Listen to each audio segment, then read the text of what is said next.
Hey everyone, and welcome to my 31 graphic novels in 31 days reading vlog.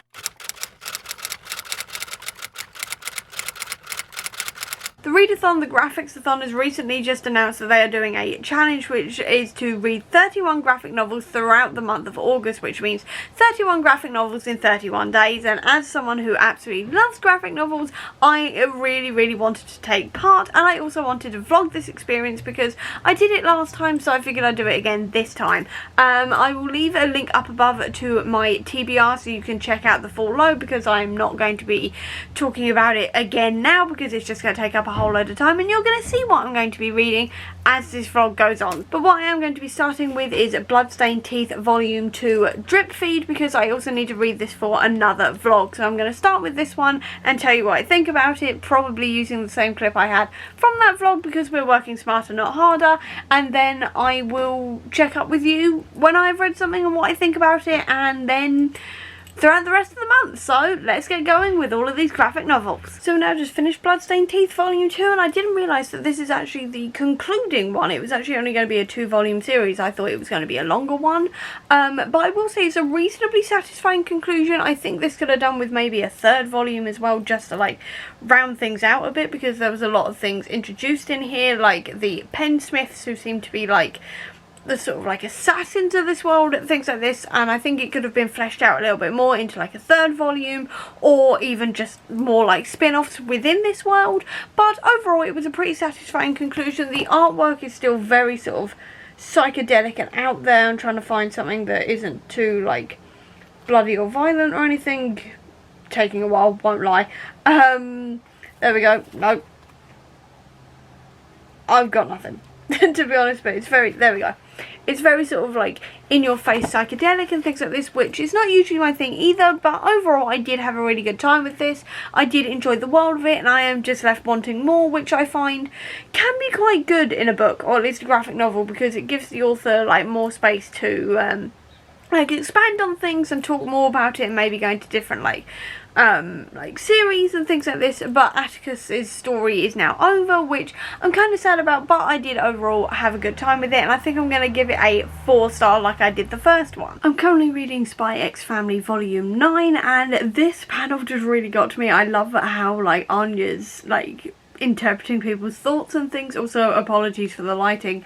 I do not have my ring light on at the moment. I'm literally using my main light and then also my phone light at the moment, because obviously I can't open up this because then we'll have other stupid light essentially. So apologies for the shadows or any noise you can hear. Our kitchen's being fitted at the moment, but I just really love how Anya interprets the world and seeing like things like this, and how this is just a bit tongue-in-cheek in a few places, and just seeing things through a child's eyes. I find all of that really fun. I really love this manga. It's just a really good time. I've now just finished Spy X Family Volume 9, and this was a really fun volume. I mean, they're always fun, but this one was like especially fun, I'd say. There was a lot of like more like mini adventures after it concluded the storyline from the previous one of them being on this like big yacht and things like this on like a family holiday. And then we just got loads of like little bits of like Anya at the school, and then Anya's friend also having a crush on Lloyd, who's like the father of this, and like a whole lot of other things like the dog Bond, who can actually read minds. No, he can't read minds, he can see the future.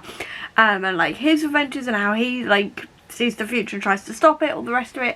This was just generally a really fun volume. I had a really good time with it. I will say that the fight scenes were a little bit like hard to figure out, but to be honest I'm kind of used to that by now with manga. I find that with it being in black and white, some of the art styles within manga, I find it kind of hard to exactly figure out what's going on in a fight scene. But overall I did still have a really good time, and I think I'm going to give this one 4 stars. I've now just read A Grain of Truth, which is like a very short one-shot. Ignore the sound of drilling, but it was a very quick one-shot within the library edition of The Witcher, because what I really wanted to do was read some Fantastic Four today, but like because there's been a whole load of like casting rumours and things like this, and I was like, oh, I really fancy reading the Fantastic Four, but if I do that I've then got to also try and read Empire, and I kind of want to sort of set out just a couple of days to just blast through like Fantastic Four and Empire, and I just don't have time for that because it's currently Friday and that means it's the weekend, and generally for me weekends are not conducive to reading because I end up doing a whole lot of other things and stuff like this, and I've got quite a busy weekend planned. I'm supposed to be like building my bed, seeing the Meg 2 as well, because by the way I've got a new bed because my old one is a little bit rubbish and I've had it for like 15 years now, so we bought me a new bed that we've got to make, so I've got to make that. We're also seeing the Meg 2 and we're going to try and rewatch Good Omens season 2 as well. So it's a bit of a busy weekend. I don't think I'm going to have time to do much reading, so I was like, right, no, I'll just carry on with The Witcher because I've got a couple of volumes in there left, and it was alright. It was a good quick read. It only took me about 20 minutes to read, which isn't bad.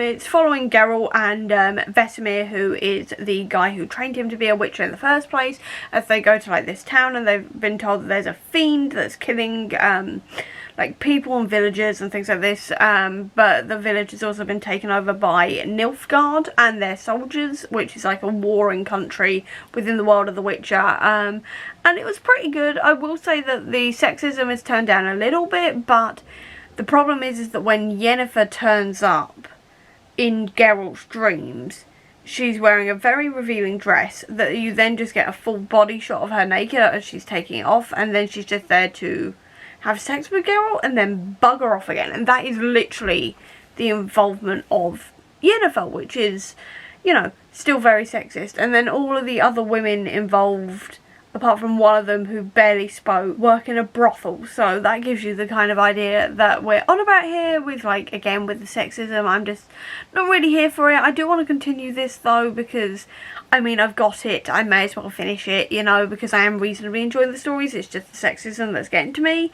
So I mean, it wouldn't be so bad if we also had like Geralt seeing like him in a more sexist way, or like men in a more sexist way, and seeing like them undressed and stuff. And yeah, you see Geralt undressed, but it's from like the side, so you don't see anything, and I don't want to see anything myself, but just in terms of equality here, just, you know, be reciprocal, just do something so it doesn't just feel like, hey look, it's a naked woman kind of thing in this.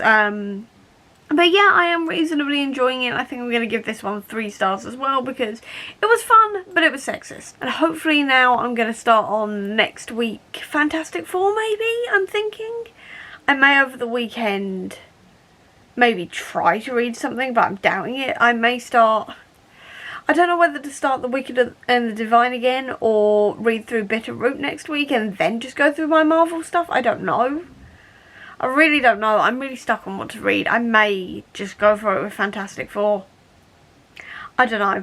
I really don't. I'm going to have to start with something quick though, because I'm going to have to catch up and read like 2 graphic novels on Monday and Tuesday to catch up for the weekend. But I don't know. I will see how I feel. So I'm now on the other side of the weekend, and as predicted, I read absolutely nothing, and I didn't really do anything further than I saw the Meg. I went to see the Meg 2. That was really, really good. In a really, really ridiculous Sharknado kind of way. It was just really fun. I really enjoyed myself watching that, I won't lie. And then I built a bed.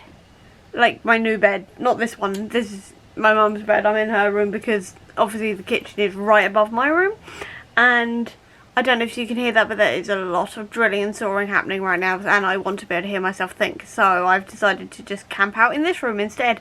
And yeah, anyway, so I built that bed. I'll probably show you that later, maybe when I go into that room again. But yeah, so I built that, and that was about all I did, really. But either way, that means I've now got 3 graphic novels I need to read to be still on time. So what I'm going to be doing is reading The Witcher, because I've got 1 or 2... like, I think I've got 1 or 2 stories left within this omnibus edition, so I'm going to read those. I've specifically got Curse of Crows right now. I don't know if there's another one. There may be in this collection, I don't know. Either way, I'm going to read that, and then I'm going to see what I feel like. I may read The Wicked and the Divine. I may read Rat Queens. I'm not sure yet. I shall see how I feel when I finish this one and how much time I've got, that kind of thing. So, yeah, I'm going to quickly give this a read, and I will update you when there's something interesting to say. Hopefully not. This is just really, really sexist again. I'm hoping that this is going to maybe have something more interesting in there. I mean, judging by the cover, it looks like maybe we're going to see Ciri. That'd be fun because Ciri hasn't turned up in this collection yet, but we shall see. Either way, I'm going to get on with this. And we've already had multiple bouts of sexism in the sense of a woman has been kidnapped by a literal troll and then he's just been complaining about his wife shouting at him all the time. There's also been this woman saying, oh yeah, I've had comments from men about my long legs. Don't really need that. Also, there's been like a flashback with Ciri to when she's been like in streams bathing and she's been like ogled by other men, and it's just been, there's not like a full frontal nudity shot, which I'm thankful for, but it's just like, did we really need to be talking about this again in all of these? So yeah, there's been a few sort of sexist moments to say the least, but I'm still sort of like, I'm getting to that point where I'm just sort of overlooking it.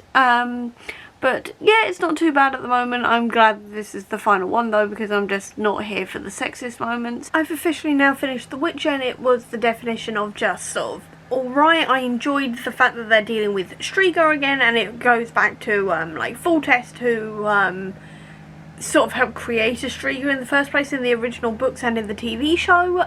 So I was like, oh, I know this bit. And I also like the fact that Ciri and Yennefer were both there, but at the same time the sexism just wasn't it.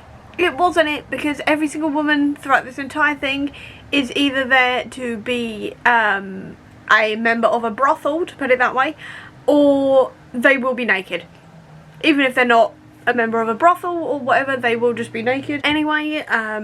So I was just like, why is every single woman here to just be naked? I'm just not here for it. I am not here for it. So in the end, I'm going to give this 3 stars because it was just really sexist. The world around is really interesting, but I cannot get past the sexism. But luckily I have now moved on to Rat Queens Volume 7, sorry, and this scene has just come up and I'm like, this is what I want, because this doesn't feel like it's sexist, because every single one of these female characters has a purpose. They are not there just to be naked whatsoever.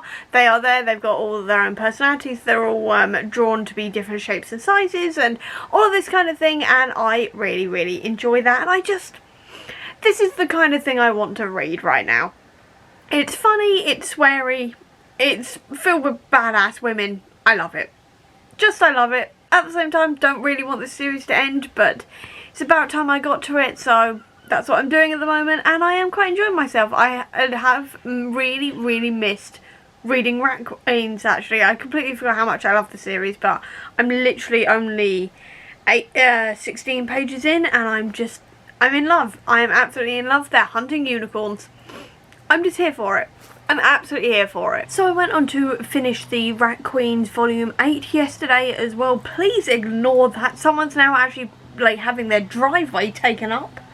And now that's noise, so I've now got a noise coming from this angle and then from downstairs as well with drilling and all the rest of it. But we now have a sink, which is very exciting to now have a sink after like 5 weeks of not having one. We now have a sink. It's not plumbed in, but we have one, and we have worktops, which is very exciting. Anyway, so yesterday I finished Rat Queens Volume 8 as well, and this is the artwork that we had in this one. So the artwork definitely changed like artist, which is not necessarily a bad thing, but I do not think it was as good as it could have been. I mean, this panel is still gorgeous, but it just wasn't the same artwork that I was used to, and it didn't quite live up to the original artwork. Also, the storyline in this one was seemingly going into like the final battle that's been leading up for the last few volumes, but instead it just focused on like very short like one-shot stories instead, which I think could have been an entirely separate volume. And it meant that there was no time within this volume to do the final battle. So the final battle was just kind of skimmed over, which was just really, really disappointing. So I was like, what was the point in that? Why didn't we like actually see this final battle or anything? We just hear, oh, it happened like over several decades and it's fine now. And then we get a bit of a cliffhanger ending, which just wasn't it. I was like, I wanted to actually see that final battle. And also then I found out that there is going to be another volume, and the original writer and the original creator of the Rat Queens is coming back, which is exciting. But the problem is that he's also bringing back the original artist, and that artist is not someone I want to support whatsoever. They've done some very bad things from what I've heard, and I'm just like, I ain't supporting that. So I think I'm going to end up having to like stop reading this series, because I do not want to give money to problematic artists or writers or anyone. So I was just like, great, I'm never going to find out how this ends, which just really sucks, because this is a series I really, really love, but this final volume just went off for me. And then with the news that this like artist is coming back, I'm just like, well, I'm not going to be reading that unless like the artists change and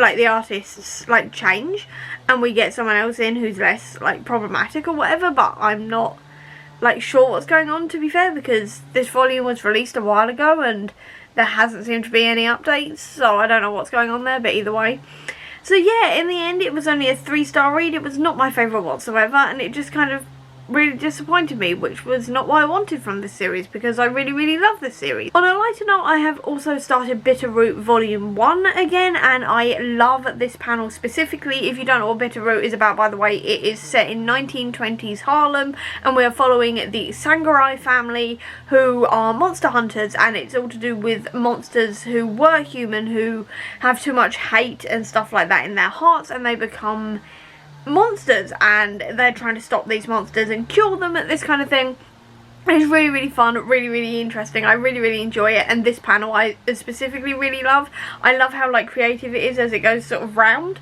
Like this a bit, so it sort of breaks up those classic like box styles with comics. So I really, really like that. I really like the artwork in general, and I also really like how within the first 14 pages you fully understand what's going on, or at least you fully understand like the family dynamics in here, and like the world and the things that they're dealing with, and this kind of thing. We're dealing with like the men are the ones who go out to fight, and the women stay behind and brew the potions to cure these monsters, this kind of thing. And I really like that you get a good sense of at least like the basics of every single character within these 14 pages as you're going into it. I really, really like that.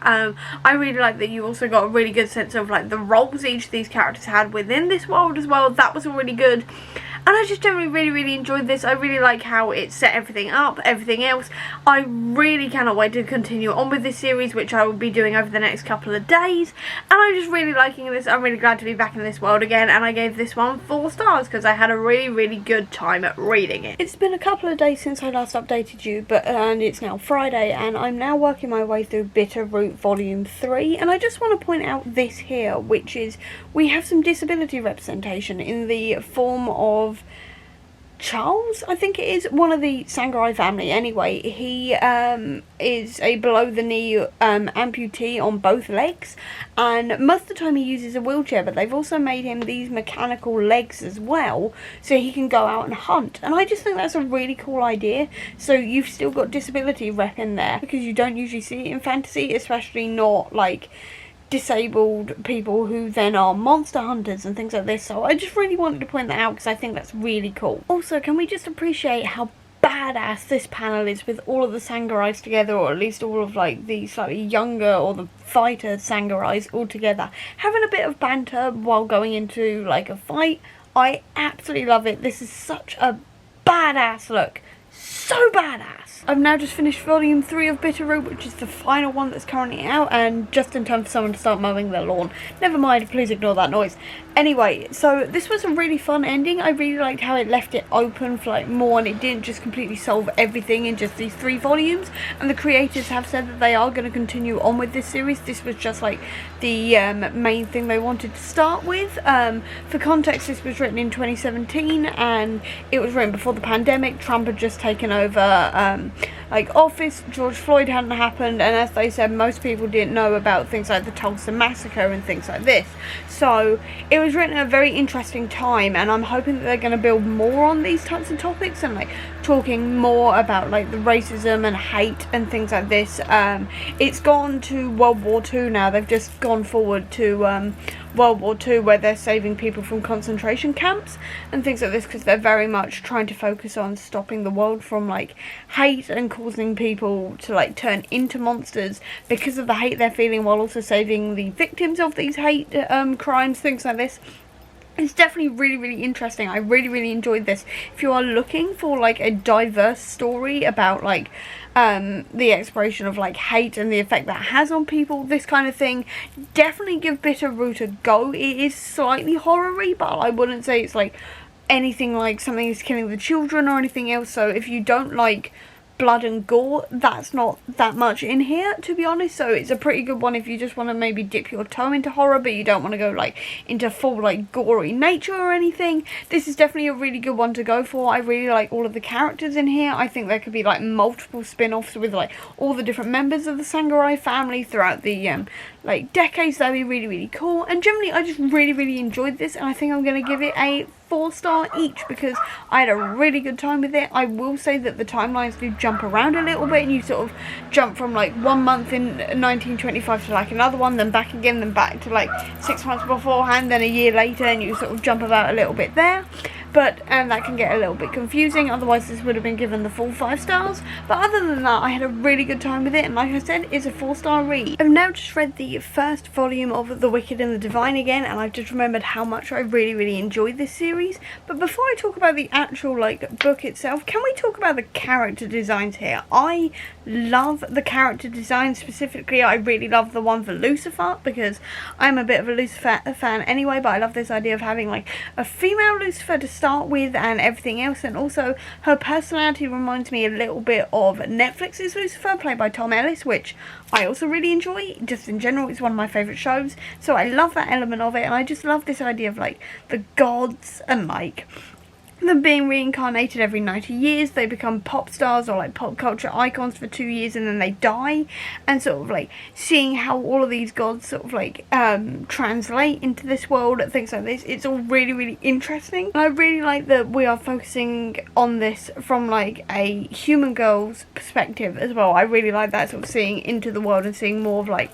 how this works and everything else. I will say it's a little bit confusing to start with as to how it works and like exactly what's going on, but I still really enjoyed this. I think it's absolutely brilliant. I've read the first volume, which was a reread, and now I'm going on to the second one, which is Fandemonium, which is a new one for me that I have not read before. So if I have anything else to say after that, I'll obviously update you. And obviously when I see more gorgeous character design, because I mean, this character design is just stunning. One thing I really love about this series is that it's set in London, which means you actually get scenes based here, or at least I'm about to read a scene that's based at Excel, and it's like, I've been there, I know exactly like where that is. I've been there like twice or three times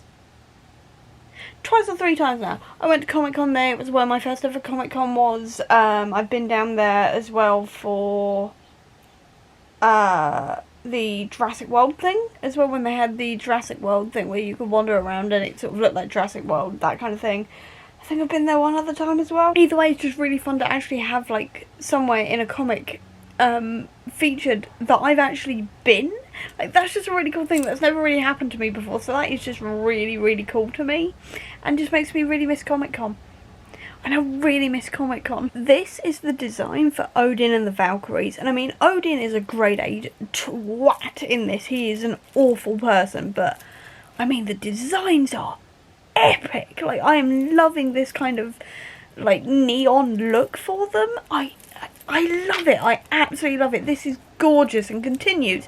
Again, the character design on this is amazing. The artists and everybody were working so hard on this, and they just nailed it. Absolutely nailed it. I just finished Wicked and the Divine Volume 2. And now I am desperate for the next one, but I don't own the next one, so I can't read it. Plot twist. Like, plot twists. I'm going to need a while to think about this, and then I'm also going to be desperately wanting the next one. I hope they go on sale next week so I can just buy them, because I'm going to need the next one right now. I mean, not giving away spoilers or anything, but damn. I'm finally back downstairs again in my usual seat, and will be for the next 2 weeks. Yes, because the kitchen's nearly done, but our kitchen fitter's going on a like stag do or like a holiday or something, so we can't actually be here for the next couple of weeks, which means I get a couple of weeks of quiet. So excited. Anyway, I've started reading the Black Hammer comic, and I am currently quarter of the way through so far, and I'm quite enjoying myself. I'm quite intrigued by all of this. We are seemingly dealing with these superheroes who for the last 10 years have been stuck in this town that very much feels like the Twilight Zone because they cannot leave. But everyone else can come and go as they please. They all seem normal, everything else. But they are in hiding in this town because they were dealing with like the anti-god, if I remember rightly, who like was their villain, and they defeated him, seemingly disappeared, and no one has seen them since. But they're actually stuck within this town and they can't get like any probes out or any messages out or anything else to be like, we are here, come rescue us kind of thing. And one of them is like, it's fine, we're stuck here, I'm used to it, we have a nice farm, everything else. One of them is trapped in the body of a 9-year-old girl, and they are actually 55, so they are not having a very good time because they're having to go to school and everything else. So you've got a robot and a thing called Barbadian, which is an alien from outer space, and a guy who keeps on going through like the Parazone, who is quite affected by all of this by the looks of it. So it's all really, really interesting, and we are also getting flashbacks to when they were like superheroes, and one of them has just come across their villain, who is called Dr. Sherlock Frankenstein. Now, I already own the spin-off comic to do with Dr. Sherlock Frankenstein, and to say the least, I'm intrigued just by that name alone. But he also seems to have like undead powers or undead genius. He looks like a zombie. I'm here for that. I'm absolutely here for that. I mean, it says Sherlock Frankenstein and there's zombies. That sounds good to me, so I'm very much intrigued by this character as well. I'm obviously going to finish this and then look up like the reading order, see where that one fits into it. But to say the least, I'm definitely intrigued by this. And I'm just generally having quite a good time at the moment. This is actually really good fun. I'm so like disappointed in myself for waiting so long, but I'm very glad that I've started it now. It's now been a whole weekend and I forgot to update you again. My apologies, I was out at the cinema and then also doing a lot of work in the kitchen, so I had no time to update. I also had no time to read. But anyway, I finished last week Black Hammer and I really enjoyed the first volume. I haven't read any further than that, I should say. I just read volume 1, but I had a really good time with this. I really like this concept of like superheroes having to hide their identity and being stuck in this one town and they can't leave. I love that idea. I loved all the flashbacks to when they were in Spiral City, which is where they were superheroes. I loved all of that. I really loved especially like how it referenced other superhero comics, like the fact that one of the main characters is Abraham Slam, and he started out as someone who wanted to enlist during the war, but he was deemed too weak to like join and things like this, so he ended up like working really hard at boxing and getting strong at this kind of thing, which is obviously Captain America without the super soldier serum. There was another one who was a 55-year-old in the body of a 9-year-old, which reminds me of Five Hargreaves from the Umbrella Academy, and there was like several others, Barbadian as well, who is a Martian. That was quite interesting. Things like this was all really, really interesting. I loved all of like those references and things like this, and it was a really good comic. It was a really good start to this series. I really liked like the concepts it came up with, and like how all of these characters interacted with each other, and how we got the main story, but we also got like backstory at the same time, which I found really, really interesting. I really loved that. I loved how it was so easily woven together, and I think in the end I gave this 4 stars because I had a really good time reading it. Outside of that, I also managed to watch The Haunted Mansion in the cinema, the brand new Haunted Mansion, and that was a really good movie actually. It was slightly cheesy Disney horror-y type thing, but it's a Disney movie and it was a family movie, so that's what I was expecting, but I had a pretty good time with it. I did enjoy like the ghosty, creepy, slightly cheesy way of going about it. I do quite like that. I'm in the mood for like spooky at the moment, definitely, because obviously we're in August. I'm seeing a lot of Halloween stuff at the moment, so I'm just kind of getting really, really into like ghosts and spooky things at the moment, so I feel like that was a really good way to sort of like go into it. So if you are looking for a slightly cheesy family ghosty story, definitely go see Haunted Mansion. I also saw Barbie again for the second time. That was amazing. I had such a good time watching Barbie as well.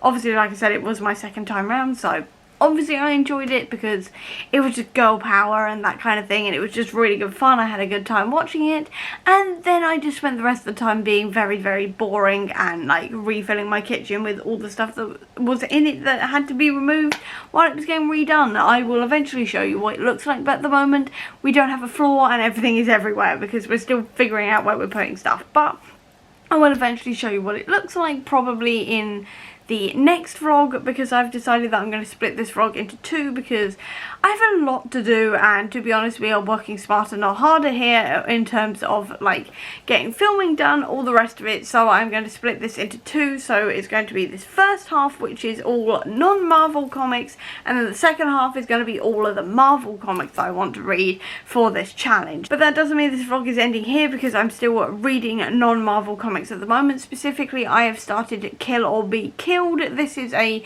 series about a college student who is severely depressed, and I will put full trigger warnings here so you can be warned about all of them, because there is a lot of them.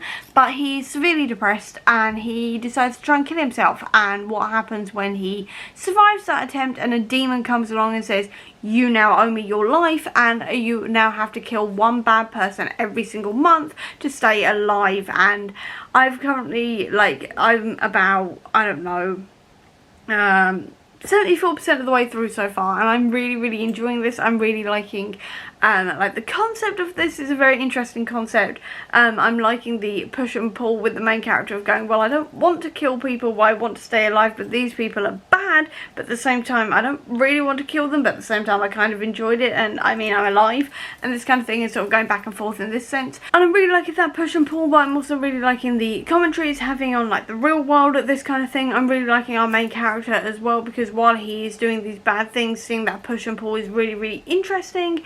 I'm really liking the art style as well. This is one of the panels that he has after his first kill, and he's starting to see like the bad things other people have done as he walks past them. So I really like how this one was done. It doesn't look like this the whole way through, but it is a very nice panel. I do like this panel. I would show you others, but a lot of them are very, very violent, and I'm just not going to show that to you in case anybody's triggered by that, so I'm not going to go there. But I am really enjoying this. This is a really cool concept, and I am so glad that I picked this up on the recommendation of my best friend. So very good start to this. I'm probably going to read maybe this one and then maybe one more comic and then wrap this up, or yeah, I think that's what I'm going to do. Kill or Be Killed Volume 1 is a really, really good start to this series. I obviously haven't read any further because I don't own it, but I'm definitely going to be continuing on with this series. I really like the concept of it. I like the subjects it was talking about. I really like the like discussions of like morality, all of this kind of thing, and I think I'm going to give it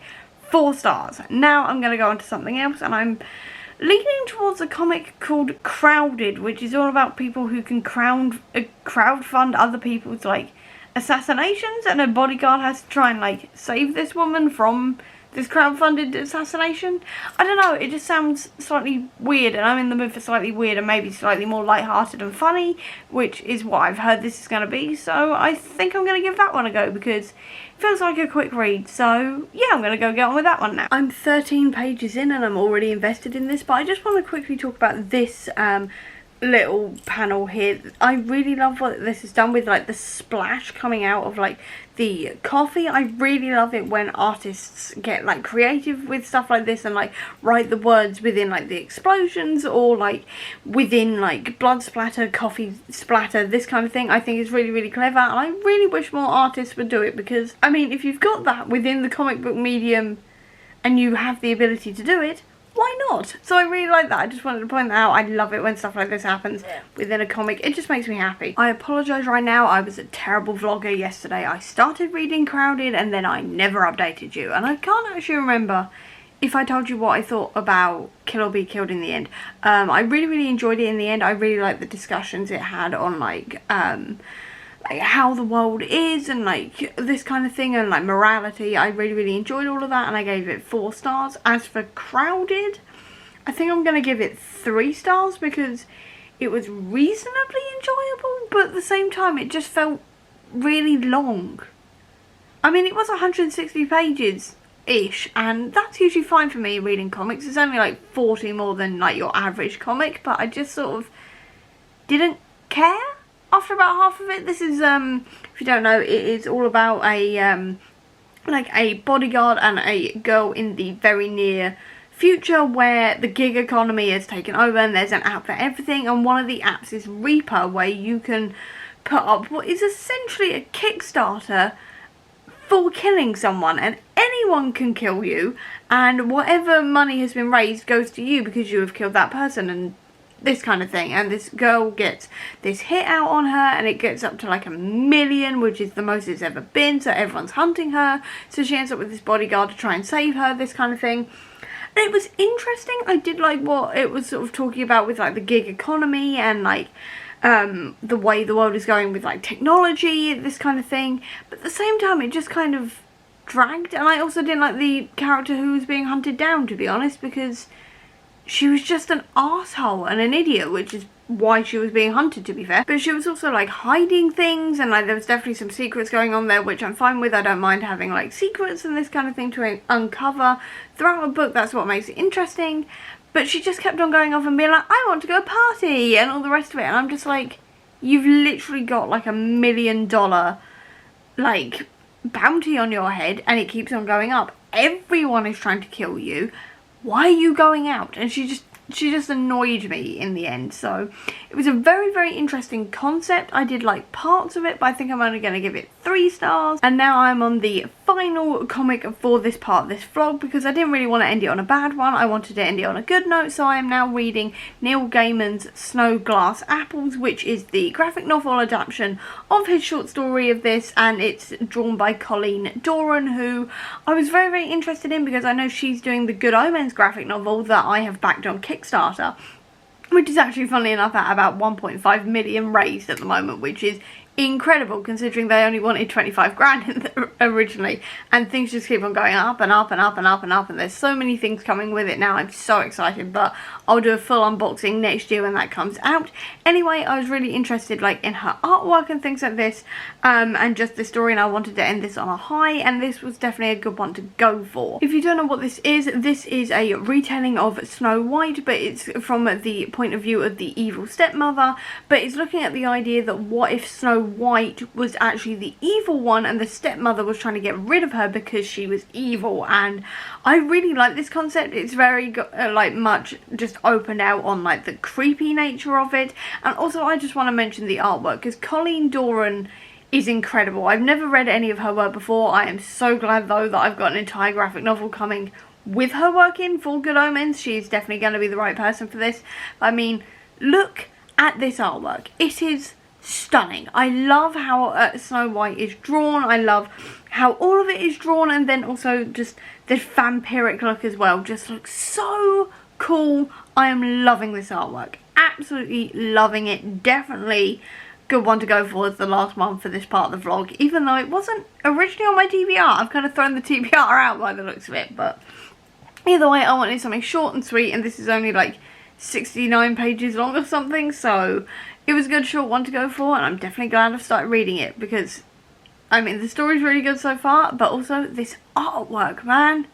It's so good. We've just got to the bit where the stepmother is has just given Snow White the ribbons and the apples and stuff, and she's now running away. And can I just say, I really love how this cloak has been drawn, so it's like you can see her in the cloak and then it sort of fades into the shadow, like in between the trees. I love how that's done. It's happened a couple of times throughout here, and I just think that is a gorgeous detail. I love it. And with that, Snow Glass Apples has now been finished. I did really enjoy this. I really like this sort of feeling of like unease throughout here, because obviously this is a dark Snow White retelling. This is definitely not for kids, by the way. I should mention that immediately. This is not for kids. We are talking, there is a lot of sex scenes and things like this, so please be warned. There's a lot of nudity and things like this, so just do not give this to kids, or if you do not like sex scenes or anything else, just skip this one.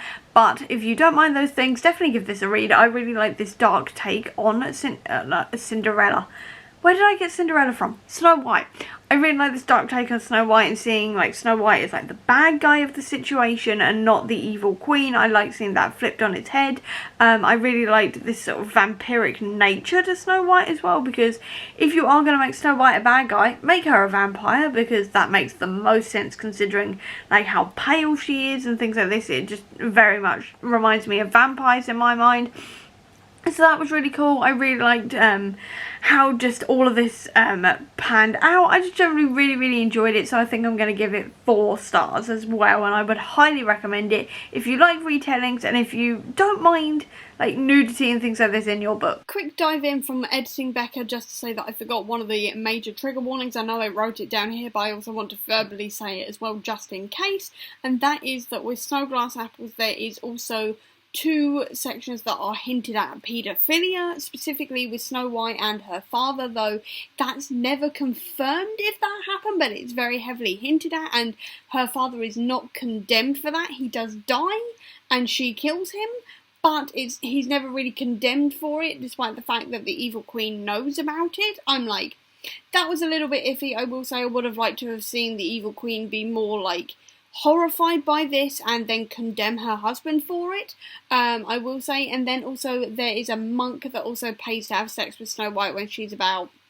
15, I think it is, whereas her father, she's about 6, so please be warned about both those things. The monk is not condemned for his actions either, but he is murdered very quickly, and also nobody knows what he did. But please be warned that there is on-page adults having sex with children, and then also there is the talk as well of like her father just not being condemned for what he did or what is hinted at, that kind of thing. So if you are triggered by that, keep away from this entirely, because it is definitely in there, and unfortunately the men are not condemned for their actions. So please be warned about that if anything to do with that is triggering to you. And I think that's now a good place to finish this vlog, because I think I'm going to go on to some Marvel comics, which is for the next vlog. So with that, I hope you enjoyed this video. If you did, please do give me a thumbs up. Comment down below, tell me a comic you've read recently that you really enjoyed. I'd love to know. Or if you don't have that much time, leave me an apple emoji down below to let me know that you were here.